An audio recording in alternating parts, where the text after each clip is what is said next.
नमस्कार प्यारे बच्चों, स्वागत करती हूँ मैं आपका फिर से नेहा फन कंसेप्ट्स में। आज है हिंदी की कक्षा और हम करने जा रहे हैं डीएवी कक्षा दूसरी भाषा माधुरी की किताब पाठ नंबर 16 अभ्यास। अभ्यास का मतलब होता है प्रैक्टिस।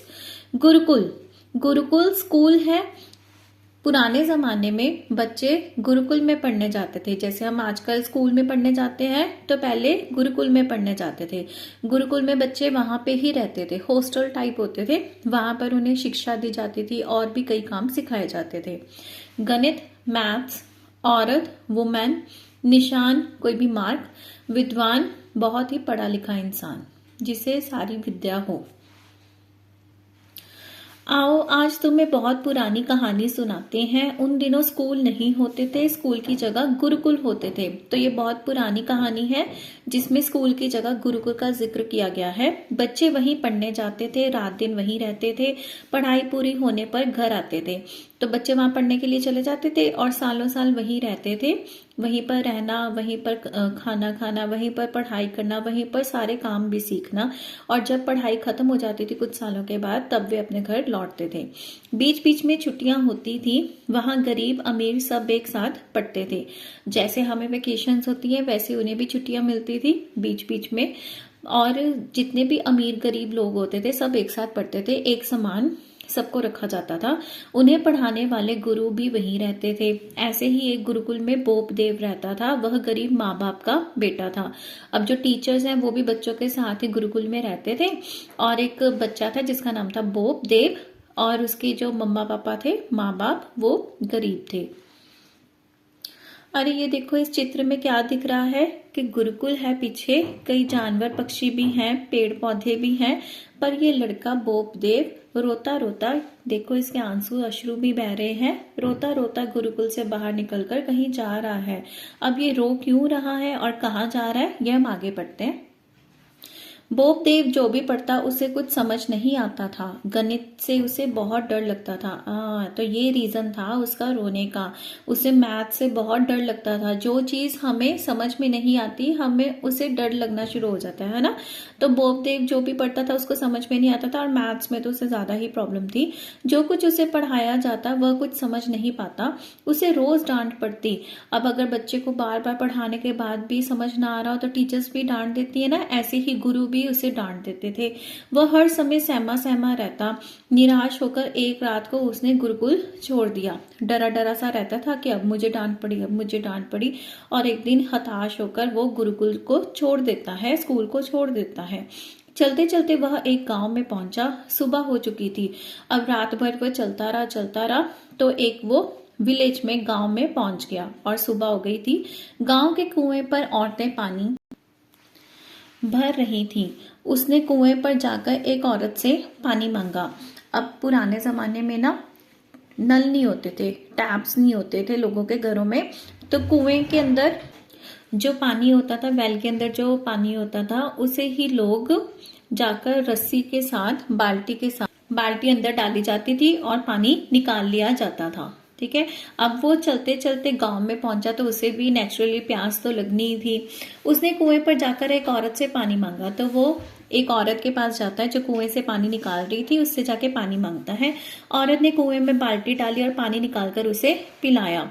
अब पानी निकालने के लिए बाल्टी को अंदर डाला गया रस्सी के सहारे और निकाल कर उसे पिलाया गया। उसने पानी पी लिया। पानी पीते पीते उसकी आंखें कुएं के किनारे बने निशानों पर टिक गई। वह कुछ सोचने लगा। अब देखो बच्चों, जैसी ये कुएं की दीवार है, इसके ऊपर रस्सी जहां से निकाली जा रही है ना, तो वहां पर देखो कितने निशान पड़े हुए हैं। तब बोप देव पानी भी पी रहा था और साथ ही साथ ये निशानों को देखकर पूछ रहा था कि ये निशान ये कहाँ से आए होंगे, किसने बनाया है ये निशान। तब वो देखते हैं आगे क्या वार्तालाप करता है।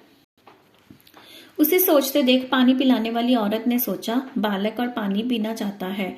अब औरत को तो ये लगा कि ये भी और पानी पीना चाहता है, मैं और इसे निकाल के देती हूँ। उसने उसकी तरफ पानी की बाल्टी बढ़ाई, पानी देती है और बोप देव इशारा करके बोला, इन्हें किसने बनाया है। ये देखो इशारा भी कर रहा है ना बोप देव निशान की तरफ, और औरत से पूछ रहा है कि ये निशान किसने बनाए हैं। औरत हंसी और बोली, बेटा तुम बहुत भोले हो, इन्हें किसी ने नहीं बनाया, कि तुम बहुत नादान हो, ये कोई नहीं बनाता, ये तो रस्सी के निशान है। पत्थर पर से रगड़ खाती हुई रस्सी कुएं के अंदर जाती है और बाहर आती है। हजारों बार की रगड़ से ये निशान बने हैं। ये रस्सी के जो निशान है, रस्सी अंदर जा रही है, बाहर आ रही है, इसके ऊपर रगड़न हो रही है, ठीक है, उसकी वजह से, फ्रिक्शन की वजह से ये निशान बन जाते हैं। 1000 बार रस्सी अंदर गई, 1000 बार बाहर आई, तब ये निशान पत्थर पर पड़ जाते हैं। यह सुनते ही वह सोचने लगा, जब रस्सी की रगड़ से पत्थर में निशान बन गए तो मैं बार बार के अभ्यास से अपना पाठ याद क्यों नहीं कर सकता।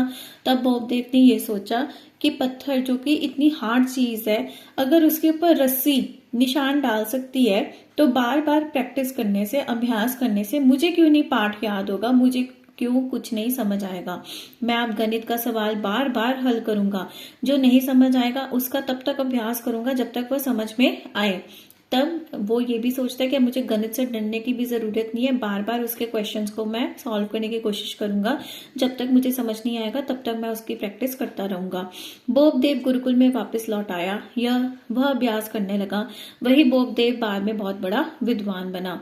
और देखो, वो वापस आ जाता है गुरुकुल में, रोज प्रैक्टिस करता है और रोज प्रैक्टिस करने के बाद वो बहुत बड़ा विद्वान बन जाता है, बहुत बड़ा एजुकेशनिस्ट बन जाता है।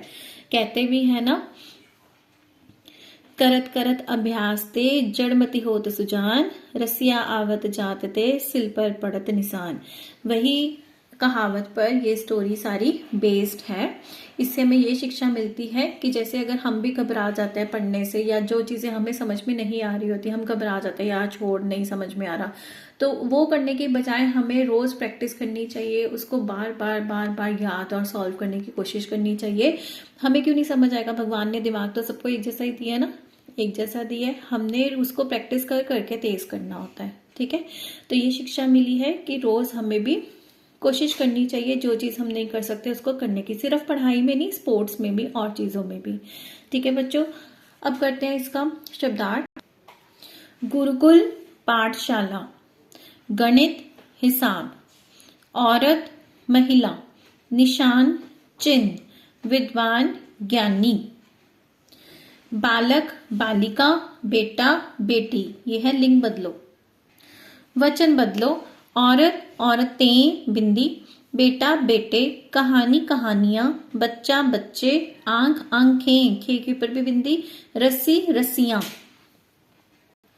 विपरीत शब्द, अमीर गरीब, दिन रात, गुरु शिष्य, अंदर बाहर, सुबह शाम। आगे करेंगे अभ्यास कार्य, पन्ना नंबर 43, प्रश्न 1। नीचे दिए गए वाक्यों के लिए हाँ या नहीं लिखिए। बॉबदेव अमीर माँ बाप का बेटा था, नहीं। गरीब माँ बाप का बेटा था। नेक्स्ट, गुरुकुल में बच्चे वहीं रहते थे, जी हाँ। बॉबदेव को पढ़ना अच्छा लगता था, नहीं अच्छा लगता था।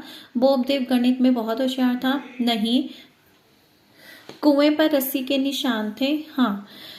प्रश्न 2, नीचे दिए गए प्रश्नों के उत्तर एक वाक्य में दीजिए। पहला प्रश्न, स्कूल की जगह पहले क्या होते थे? उत्तर, स्कूल की जगह पहले गुरुकुल होते थे। अगला प्रश्न, कुएं पर रस्सी के निशान कैसे बनते हैं? उत्तर, पत्थर पर से रगड़ खाती हुई रस्सी कुएं के अंदर जाती है और बाहर आती है, तब हजारों बार की रगड़ से कुएं पर निशान बनते हैं। अगला प्रश्न, कुएं पर पानी कौन भर रही थी? उत्तर, कुएं पर पानी औरतें भर रही थीं। अगला प्रश्न, पाठ याद करने के लिए बॉबदेव को क्या जरूरी लगा? उत्तर, पाठ याद करने के लिए बॉबदेव को अभ्यास करना जरूरी लगा। अगला प्रश्न, अभ्यास करने के बाद बॉबदेव क्या बना? उत्तर, अभ्यास करने के बाद बॉबदेव विद्वान बना। प्रश्न 3, नीचे दिए गए शब्दों से वाक्य बनाइए। पहला है शब्द गुरुकुल। इसका हम वाक्य लिख सकते हैं, मेरे दादाजी गुरुकुल में रहते थे, या फिर पहले बच्चे गुरुकुल में पढ़ते थे। अगला शब्द है रस्सी, मुझे रस्सी कूदना पसंद है। अगला शब्द है अभ्यास, वाक्य है अभ्यास करने से हमें सफलता मिलती है।